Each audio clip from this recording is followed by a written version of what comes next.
দেখতে আসা। আমরা কোনো ত্রাণ সামগ্রী নিয়ে আপনাদের কাছে আসতে পারিনি। আমরা মনের টানে আপনাদের কিন্তু দেখার জন্য, আপনাদেরকে সহানুভূতি, আপনাদের দুঃখে সহানুভূতি প্রদানের জন্য আমরা এখানে আছি।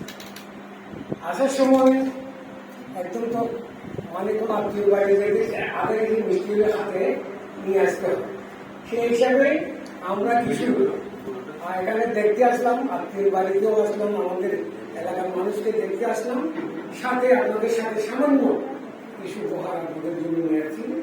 আপনারা দয়া করে আমাদের এই উপহারকে আপনারা সামনে গ্রহণ করবেন।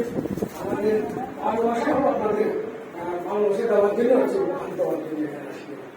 আর বন্যার্থদের যে অবস্থা মিডিয়ার মাধ্যমে যতটুকু পারি আমরা প্রচার করবো। বাঁশখালীর মানুষ এত দুরবস্থায়, এত ক্ষতিগ্রস্ত অবস্থায় আছে, ঘরবাড়ি ছিন্ন বিচ্ছিন্ন হয়ে গেছে, মানুষের ঠিকভাবে জীবনযাপন, স্বাভাবিক জীবনযাপন আরো কয়েকদিন লাগবে যদি আমরা বিভিন্ন জায়গা থেকে মানুষের ত্রাণ সামগ্রী এবং ঘর নির্মাণের যদি যাদের ঘর ভেঙে গেছে তাদের